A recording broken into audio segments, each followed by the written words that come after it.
I've been harassed by my middle school classmate Stella Lee for 10 years. For a decade, she has shown no sense of boundaries, bringing me Gatorade on the basketball court, delivering soup on winter nights. Not only did she ruin my relationships with 2 girlfriends, but even my colleagues' friends and family were moved by her so-called deep affection. They kept telling me no one in this world could love me more than she does, urging me to propose to her sooner. Finally, after what felt like the 100th time, I rejected Stella as confession. She immediately started dating my good friend Jason Wong. Daniel, I don't want to like you anymore. Our friends were betting on how long it would take for me to realize my true feelings and start playing out that cliche romantic trope of a playboy-esque redemption. Little did they know, I was overjoyed, finally free of this burden. One, Stella and I were middle school classmates, but we were in different grades and classes, so we originally had little contact. But in my 9th grade year, on my way home from school, I happened to encounter Stella being bullied by some troublemakers. I inherited my father's tall stature by 9th grade. I was already nearly 19 meters tall. Just standing there was enough to scare off those scrawny little troublemakers. Back then, Stella didn't even look like a middle schooler. She was thin and small with dry yellowish hair, like a malnourished little monkey. Seeing her crying so hard she could barely stand, I simply took her home. Later, Stella told me, "No one has ever been so kind to me before." I never imagined that just helping someone in need on a whim would plant a time bomb in my future life, one with an unpredictable countdown. After that incident, every time I turned around on my way home, I would see Stella silently following me. Since it was on the way, I assumed she was afraid those troublemakers might bully her again, so I tacitly allowed her to follow me, and even chased off a few street thugs who came to harass her. After entering high school, I became a boarding student and thought I'd have no further contact with Stella. But to my surprise, at the start of 11th grade, Stella appeared again at my classroom door. She had grown taller and more mature looking. She handed me a pink scented envelope, then turned and ran away. Amidst the teasing of my classmates, I chased after her and returned the letter, telling her I only wanted to focus on my studies and was interested in dating. I thought I had made myself so clear and direct that even the most lingering feelings should have been severed. But Stella didn't. She always found ways to insert herself into my life. When I played basketball, she brought me water. When I went to the cafeteria, she saved me a seat. Even during holidays, she would wait punctually in my classroom door to walk home with me. I told her over and over again that I didn't need her to do this, that her actions were causing me distress. At first, she remained silent, then lowered her head with reddened eyes, tears falling one by one onto the back of her hand. "But I like you, I want to be with you, I'm willing to do all this for you." But I'm not willing. Polite rejections and stern warnings didn't work. So I simply threw away the water she gave me, pretended not to see her saving me a seat in the cafeteria, and took long detours to shake her off before going home. Yet within half an hour of arriving home, Stella, with her knees scraped and bleeding, appeared again beneath my apartment building. She actually figured out which community and which apartment building I live in. My dad brought her back and gave me a severe scolding. My mom cleaned and dressed her wounds, asking me why I bullied the little girl. I cried out in protest. "I didn't bully her then. Why did she come to you all bruised like this? If you didn't do it, who else could have?" I was completely at a loss for words, seeing Stella sitting on our sofa, shedding tears, while my parents bombarded me with accusations. She showed no intention whatsoever of explaining things on my behalf. I no longer spared her feelings and laid out the whole truth. My dad burst out laughing. "Son, you really are quite the heartthrob." My mom was utterly helpless. She spoke a few words to Stella in private, and then together with my dad saw her home. When they returned, she told me Stella had promised her not to do anything so dangerous again. I breathed a huge sigh of relief, thinking Stella would stop pestering me. But to my surprise, she just stopped coming to my house at school. She still found ways to get close to me. It's hard to describe how I felt back then. The entire school knew Stella liked me and was pursuing me. My friends and classmates teased me, saying the girl was so devoted. When was I going to say yes? This was still considered kind and friendly. As for Stella, she suffered even worse bullying. When I received the message and rescued her from the dark equipment room, she clung to me and cried uncontrollably. I didn't want to give her any false hope, so I forcibly pried her hands away and distanced myself from her, ignoring her tears. "Stella, stop liking me. Stop doing things that harm yourself and others. It's embarrassing and humiliating. Put more effort into your studies, okay?" She never seemed to understand what I was saying. "Once I study hard and get into the same university as you, you'll agree to be with me, right?" Seeing her tearful, shy, yet hopeful expression, I turned away in frustration. After a few steps, I turned back and said fiercely, "Give it up. I'll never like you. No matter how much you do, it's useless. I just don't like you, and I will never be with you." "Did you hear me?" Clearly, Stella looked at me with hurt in her eyes, collapsing to the ground in loud sobs. I immediately called the student affairs office teacher, then turned and walked away. When filling out college applications, I kept it tightly under wraps. The people around me finally realized that I truly didn't like Stella. After leaving my hometown and arriving in New York, I finally took my first breath of free air. That year, I had no idea how blissful life could be, but in the second year, my nightmare began again. Stella actually got into the same university as me. She even chose my major and became my junior. At the opening ceremony, I went on stage as the outstanding student representative to give a speech. The moment the ceremony ended, Stella darted out from the crowd and stopped me. "Daniel Sr., you promised me before that as long as I could get into the same university as you'd accept my pursuit. Now I'm here shooting you be my boyfriend." She smiled so freely and happily, her eyes filled with nothing but me. I felt like facing a formidable enemy, my whole body tensed up, just about to explain to the person beside me. My girlfriend's face darkened as she shook off my hand and walked away without a word. Yes, I was in a relationship after learning I already had a girlfriend. Stella cried as if I had betrayed her. "You promised me. You said we'd be together once I came to your university. I like you so much. How could you do this to me? God is my witness. When did I ever say such a thing?" I repeatedly denied it. I never said those words, and it's impossible I would have. But Stella wouldn't believe me. It was only by clinging to our promise that I mustered the strength to get into this university. "How can you go back on your word now?" I forced myself to stay calm and asked her when, where, and under what circumstances I had supposedly said such a thing. "If you claim I said it, then you'd better have proof." Stella fell silent again. She crouched on the ground, hugging her knees, sobbing until her whole body shook. Under the strange gazes of the surrounding crowd, listening to their whispered comments, I felt suffocated for a moment. I knew then the beautiful, carefree university life I dreamed of was gone forever. That night my girlfriend broke up with me. I really liked her, and didn't want my first love to end in such a careless way, nor did I want Stella to destroy the peaceful life I worked so hard to build. I explained my relationship with Stella to my girlfriend, swearing up and down that I never promised to be her boyfriend once she got into university. She said she believed me, but our relationship didn't last much longer anyway. I just wanted a simple relationship without getting dragged into such complicated entanglements. I don't want to be seen as the other woman who ruined someone else's relationship. With red-rimmed eyes, she apologized to me and returned all the gifts I had given her. Heartbroken, I went to a bar to drown my sorrows. When I was thoroughly drunk, I realized it was Stella taking care of me in the private booth. As I looked into her infatuated, love-struck eyes, a surge of malice flooded through me like a broken dam, nearly overwhelming my reason. Since she is so obsessed with me, what's the harm in giving her a relationship? Since I'm already labeled as a heartless scoundrel who toys with affections in others' mouths, why not just live up to that reputation? Date Stella, then use our relationship status to return all the pain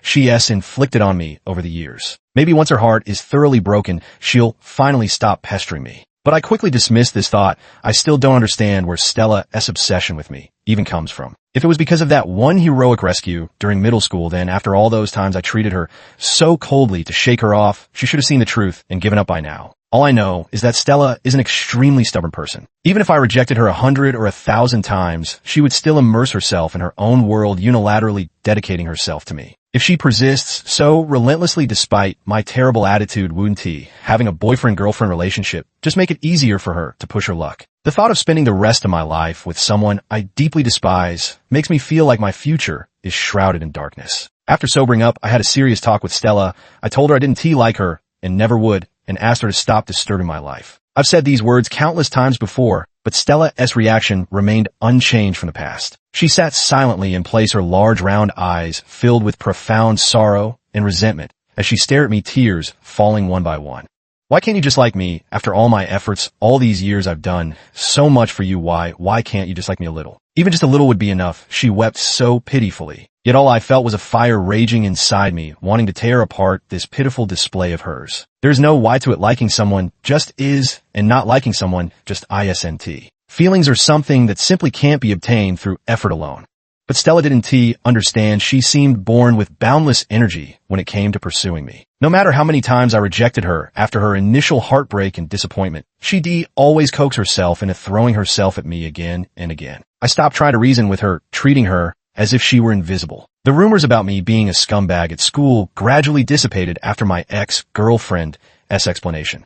Stella's reputation at school also shifted in less than half a year. She went from being seen as a pitiful victim deceived by a scumbag to becoming known as an obsessive pursuer. She's pitiful. She's a girl worthy of being loved, Daniel. Even if you don't like her, you shouldn't trample on her feelings like this. Jason Wong told me this more than once as my best friend during high school. He went from understanding me initially to later being moved by Stella's so-called devotion. Several times he advised me not to be so cold to Stella. After all, she is a girl. Because of this, I had already distanced myself from him during high school. But what I didn't expect was that he would go out his way to come to my school just to mediate for Stella. Looking at the disapproval on his face and the deep-seated irritation and disgust barely concealed in his eyes, I suddenly had an epiphany. Jason, you like Stella, don't you? He wasn't particularly startled, hesitating only briefly before admitting frankly, yes, I like her, she is a good girl, she. And you're also the one who told her I promised to be her boyfriend once she got into university, right? Jason's face turned grave. She was bullied by those people. Because of you, and her grades plummeted, I just wanted to help her get back on her feet. I swung a punch at him. If you wanted to help her, you should done it yourself. Why drag my name into it? Do you know, it's because of what you said that made my ex-girlfriend break up with me. Jason fought back without backing down. So what you owe Stella? Stella rushed over to separate us. While she was holding Jason back, I took the chance to land several punches on his face. Jason was furious and tried to hit back, but Stella shielded me. Jason, I won't let you hit Daniel. I burst out laughing the moment I saw the hurt in Jason's eyes. What kind of mess is this? I pushed Stella away and said bluntly, I never promised to be your boyfriend. Once you got into college, those were Jason's words, using my name to encourage you. Stella froze. I laughed again. Stella, can't you see Jason likes you? I wish you both happiness. Get together soon and stop tormenting me. Really, I wish you all the best. I turned and walked away. Stella cried out after me, Daniel, you bastard. Jason's voice was filled with agony. Stella. Stella didn't end up with Jason. Instead, rumors began circulating at school that I had fought with her suitors over Stella. They said that although I usually appeared cold and indifferent, I had actually come to regard the persistent Stella as my possession, and thus couldn't tolerate anyone encroaching on her. They said I must have liked Stella, otherwise I wouldn't have fought someone over her. Some even made bets on when I finally realized my true feelings and get together with Stella. I did start dating someone, but it wasn't Stella. It was actually the senior from my university who mentored me during my internship. Love really makes no sense sometimes. At a time when I felt destined to be loveless, unwilling to drag innocent girls into my mess, eager to quickly gain work experience through internships, and determined to completely shake off Stella's shadow. Yet love descended upon me. Just like that, 3 months into the relationship, I experienced unprecedented happiness. But having learned from past mistakes, I kept my girlfriend's existence well hidden. I also came clean with her, truthfully recounting all of Stella's obsessive behaviors toward me. My girlfriend was 2 years older than me, having entered society 2 years earlier, and seemed much more mature as a result. She didn't take Stella seriously and advised me not to be so overly suspicious. As long as your heart belongs to me, no one else can affect me. But we still broke up. It was an accident when the billboard above us fell. My first instinct was to push my girlfriend out of the way. But Stella appeared out of nowhere and forcefully shoved me in the opposite direction. I watched helplessly as my girlfriend, too slow to escape, was struck down by the billboard. Even Stella's screams couldn't move me. My girlfriend wasn't in life-threatening danger, but she suffered a fractured ankle and leg lacerations that required a period of recovery. In the hospital, I couldn't contain my anger towards Stella. Why did you rush over? I could have saved her. Stella, pale in her hospital gown, had tears welling in her eyes. I just didn't want you to get hurt. I'd rather be the one lying in that hospital bed instead of her. I nearly roared. Do you have any idea? She had a crucial business trip for an important project. Now that she is hospitalized, everything is ruined. Daniel, get this straight. Stella got hurt saving you. Jason, who had rushed over, spoke up for Stella. No matter how much you resent this, the fact remains she was injured while saving you. Even my parents took Stella's side after finding out. We've all seen how that girl feels about you. Haven't you ever been moved at all? What a wonderful girl she is. How could you not cherish her? After being discharged from the hospital, my girlfriend broke up with me. She said she had somewhat underestimated Stella's impact on my life and didn't want to constantly guard against this ticking time bomb in the future. I respect her decision. Stella was discharged from the hospital a bit later, and while my parents took care of her during her stay, Jason never left her side. I drove to pick them up, but Stella didn't get in my car. She said to me, Daniel, I really like you, but I'm so tired. I don't want to keep liking you anymore. Tears welled up her eyes as she said, congratulations, you're free now. Jason felt heartbroken, and even my parents did too, but my first reaction was, what kind of trick are you playing now? It was the first time she said something like this to me, but within a few months, she always revert to her old ways. Stella smiled this time. It's real, Daniel. I won't bother you anymore. You can rest easy. She proved her words with actions. No more waiting under my apartment building with greasy chicken soup. I never liked. No more scheming to peek at my Instagram through mutual friend screenshots. No more squeezing herself into every crack of my life. I had lived peacefully for several months without Stella. Only then did I realize it was truly over. She had finally decided to let me go. In that moment, I was so overjoyed, I nearly leaped to my feet. A close friend casually inquired about my recent life and mentioned that Stella was now with Jason, flaunting their affection all over social media every day. She even sent me screenshots of their posts. I looked carefully. The two of them in the photos really did look sweet together. My suspended heart settled back into my chest, steady and secure. At last, I felt a long-lost sense of freedom. I wanted to win my ex-girlfriend back immediately, yet I couldn't bear to drag her into the same predicament again. She quit her job, moved to Chicago, found new work, and was thriving. I thought, when I'm capable enough to give her happiness and ensure Stella can no longer affect us, I'll go find her. Once I set this goal, the days passed quickly, but what troubled me was that while Stella had indeed stopped harassing me, the harasser had been replaced by Jason. He would occasionally send me bizarre messages just to show off. For example, Stella makes amazing chicken soup. What a shame someone with no taste will never get to drink it again. I heard you're still single. How pitiful to be without a girlfriend. TSK. Stella says she likes me way more than she ever liked you, ex-boyfriend. What do you think about that? Oh wait, you don't even qualify. As an ex, you're just a passing stranger at best. I directly screenshotted and posted it in the high school classmates Facebook group. I can only be grateful that this has ended Stella as harassment of me. Jason called me in a rage, demanding, what the hell do you mean by this? Stella doesn't like you anymore. Why must you embarrass her in front of so many people? I replied coldly, the one embarrassing her is you, Jason. I meant every word. I'm truly grateful to you, but please stop harassing me. I really don't want to know about your affairs. Jason laughed again. You still haven tea. Let go. You regret it now, Daniel. But it's too late. Stella likes me now. Your regrets won't change anything. Me go see a doctor. Your delusions are getting out of hand. For someone in the class group was placing bets, wagering on how long it would take for me to realize my true feelings and engage in a two-men fighting for one-woman drama with Jason. Even my college roommate came to probe, Daniel, have you really fallen for that Stella? I frowned. Don't talk nonsense. He was clearly poisoned by those betting pools too, giving me a look that said, just keep pretending. I instantly lost the will to argue and just threw myself deeper into work, staying busy until my feet barely touched the ground. Once I collapsed from overexertion, and when I woke up, my parents were by my bedside, their eyes red, as they told me, if you really can't let go and win Stella back. Otherwise, how will your body endure this relentless pace? They actually thought I had been driven to this state by Stella and Jason. I didn't know whether to laugh or cry. So I explained to them, it's not about irrelevant people. I'm doing this for myself to be better prepared when I reunite with the one I truly love someday. At first, my parents were only half convinced, but after I got transferred to Chicago for work and successfully won back my ex-girlfriend, they truly believed it. So this is how you act when you really like someone. My mom said, you scared me. I thought my son was like those male leads in romance movies who only realize things when it's already too late to fix them. Things progressed smoothly with my girlfriend, two people who were already a good match now, without any obstacles or interference. Within just a year, we had met each other as parents and started discussing wedding dates. This year, I turned 28 and my girlfriend 30, both of us in the prime of our lives. While preparing for our wedding, Stella, whom I hadn't heard from in ages, sent me a message. She asked, are you getting married? Though the number was unfamiliar, I knew it was her. Since anything I said would be misinterpreted this time, I simply chose not to reply.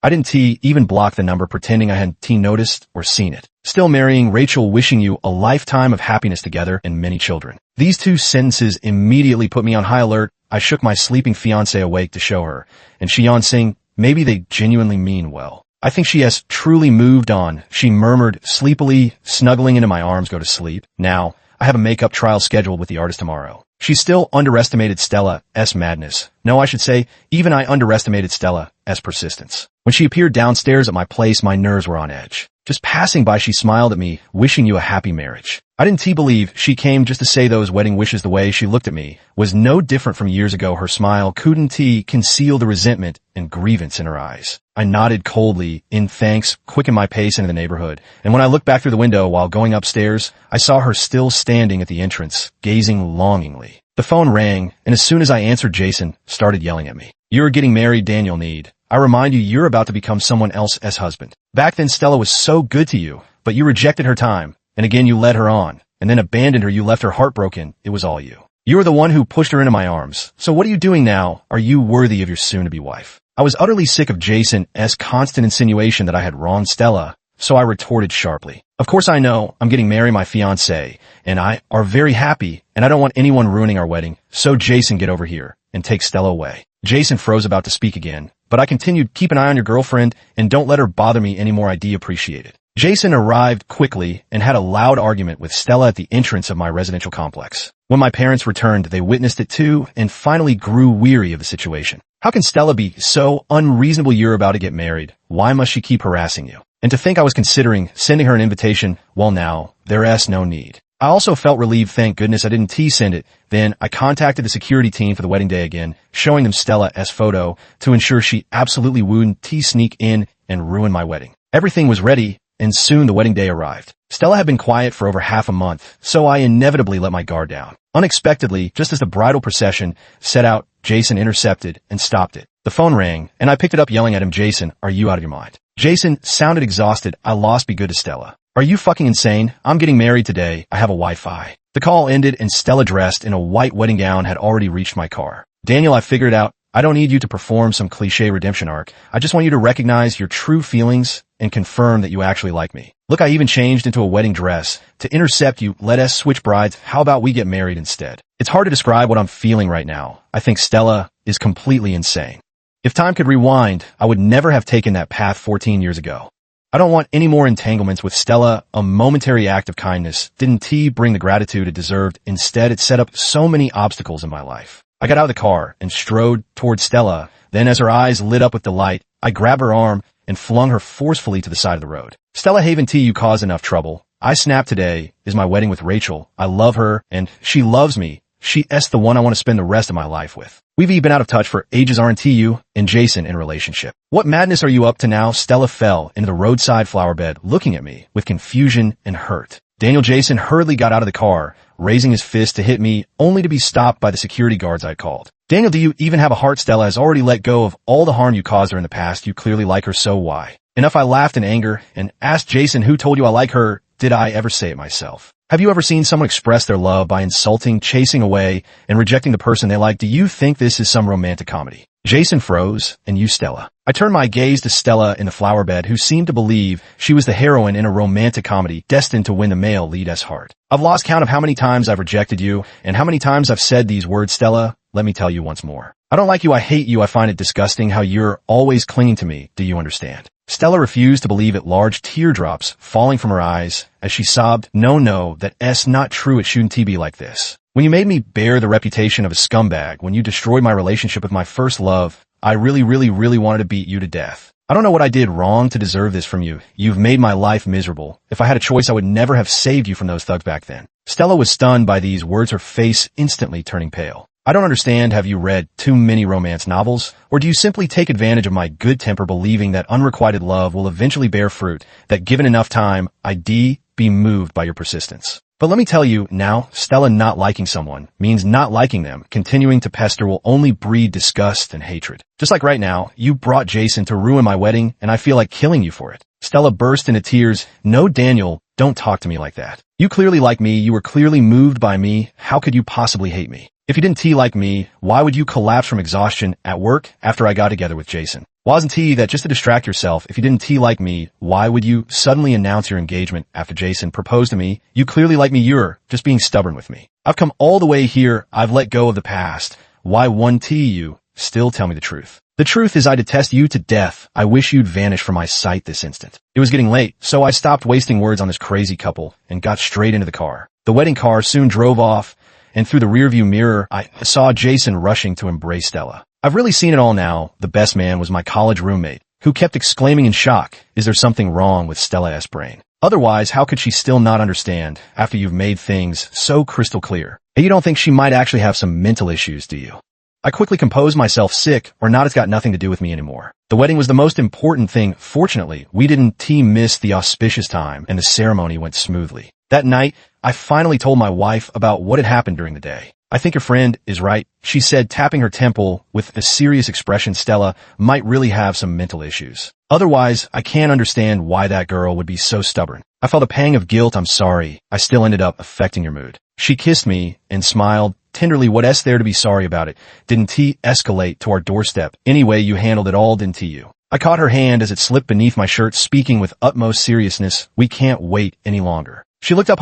"I'll pack our bags now. You book the flights. Get us the earliest one. Tomorrow morning, we're going on our honeymoon." That incident during the day had already severely affected my mood. I didn't want that crazy couple to cause another scene in front of my wife and upset her. As expected, we left just in time. Stella arrived to find nothing. There was also an unexpected bonus when Jason intercepted my wedding car. Someone filmed it and posted it online. And my furious outburst at Stella was also recorded in its entirety. It even made it to Twitter as trending topics. Netizens initially had mixed opinions, with some accusing me of two-timing and betraying Stella. But as people dug deeper, public opinion online completely swung in my favor. The guy got the patience of saint. If it were me, I wouldn't let that woman near me again. I'd hit her every time she came close. You think this is some romantic comedy? A pair of crazy lovebirds. During the 6 months we were away on our honeymoon, Stella still came to stake out my apartment several times. Jason, ever the devoted one, followed her around as usual. But we weren't in the same grade or class, so we wouldn't have crossed paths naturally. The power of netizens is formidable, and Stella and Jason's careers were affected as well. They couldn't stay in our city and had to move to another. This time Stella truly vanished completely from my life. My wife and I have a wonderful relationship. Though we have occasional squabbles, they never affect our sweetness together. In the 3rd year of marriage, I was blessed with a lovely daughter. I heard Stella and Jason got married too, but they often argue apparently about me. Jason keeps suspecting his wife still has feelings for you. Their fights are explosive, and I reckon they divorce soon. Whether they divorce or not, I don't care. I just hope Stella won't disturb my life again. The end.